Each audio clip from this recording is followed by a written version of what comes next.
ಇತ್ತೀಚೆಗೆ ತುಂಬ ಈವೆಂಟ್ಸಲ್ಲಿ ಭೇಟಿಯಾಗಿದ್ವಿ ನಾವು. ಬರ್ಡೇ ಆಮೇಲೆ ಫಂಕ್ಷನ್ಸಲ್ಲಿ. ಸೊ ಯಾವಾಗ ಭೇಟಿ ಆಗಿದ್ರು ನಾವು ಜೊತೆಯಲ್ಲಿ ಕೂತ್ಕೊಂಡು ಅವ್ರ ಕಣ್ತುಂಬ ಮಾಲಾ ಹೇಗಿದೆಯಾ, ಮಕ್ಕಳು ಹೇಗಿದ್ದಾರೆ, she is very concern and very sweet.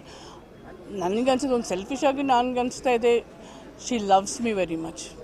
ಅದು ಮಾತ್ರ ನನಗೆ ನಿಜವಾಗ್ಲೂ, ಬಿಕಾಸ್ ಅವ್ರು ಯಾವಾಗಲೂ ನನ್ನ ಜೊತೆಲಿ ಮಾತಾಡುವಾಗ ಕೈ ಹಿಡ್ಕೊಂಡು ಬಿಡೋದೇ ಇಲ್ಲ, ಅಷ್ಟೊಂದು ಪ್ರೀತಿ, ಅಷ್ಟೊಂದು. ನಾನಂತೂ ಅವ್ರ ಪಿಕ್ಚರ್ಸ್ ಆಗಲಿ, ಅವ್ರ ಓಲ್ಡ್ ಫಿಲಿಮ್ಸ್ ಆಗಲಿ, ಅವ್ರ ಸಾಂಗ್ಸ್ ಆಗಲಿ, ನಾನು ಚಿಕ್ಕ ವಯಸ್ಸಿಂದನೇ ಅವ್ರದ್ದು ತುಂಬ ಸಾಂಗ್ಸು ಅದೆಲ್ಲ ನಾನು I use to dance and play ಮಾಡ್ತಾಯಿದ್ದೆ. ಆಮೇಲೆ ಅವ್ರ ವೇ, ಅವ್ರ ಕಣ್ಣು, ಅವ್ರ ಎಕ್ಸ್ಪ್ರೆಷನ್ಸು, ಓ ಮೈ ಗಾಡ್, ತುಂಬ ಎಲ್ಲ ಮ್ಯಾಕ್ಸಿಮಮ್ ಯಾವ ಸಿನಿಮಾನ ಅಂತ ಹೇಳೋಕ್ಕಾಗಲ್ಲ.